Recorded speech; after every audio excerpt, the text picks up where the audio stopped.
nosioca porodičnog poljoprivrednog gazdinstva. Ako želite da promenite nosioca poljoprivrednog gazdinstva, novi nosilac može biti isključivo član tog gazdinstva. Ako lice koje bi bilo novi nosilac nije član tog gazdinstva, potrebno je da se ono najpre upiše kao član, a nakon toga imenuje za nosioca.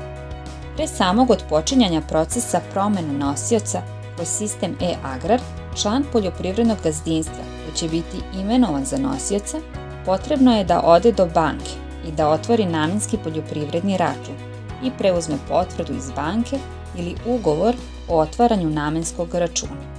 Postupak promene otpočinje se pristupanjem e-agrar nalogu nosioca i klikom na polje Promena nosioca porodičnog poljoprivrednog gazdinstva. Ukoliko gazdinstvo ima više članova, svaki član mora dati izjavu da je član gazdinstva novog nosioca. Takođe, prilaže se i izjava novog nosioca da prihvata da bude nosilac, kao i potvrda iz banke ili ugovor o otvaranju namenskog računa. Šta uraditi u slučaju smrti nosioca porodičnog poljoprivrednog gazdinstva? Ako porodično poljoprivredno gazdinstvo ima upisana 2 ili više članova, svi članovi sporazumno određuju privremenog nosioca iz svojih redova do okončanja ostavinskog postupka i sprovođenja promene u katastru nepokretnosti i o tome obaveštavaju ministarstvo, Upravu za agrarna plaćanja u roku od 30 dana.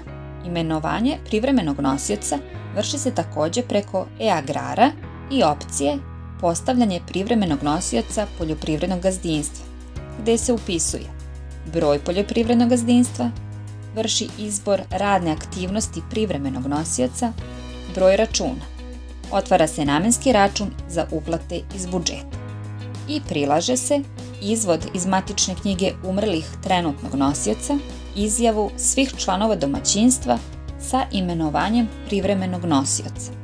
Ako porodično poljoprivredno gazdinstvo ima upisanog jednog člana, u slučaju smrti nosioca porodičnog poljoprivrednog gazdinstva, upisani član postaje privremeni nosilac tog gazdinstva do okončanja ostavinskog postupka i sprovođenja promene u registru nepokretnosti.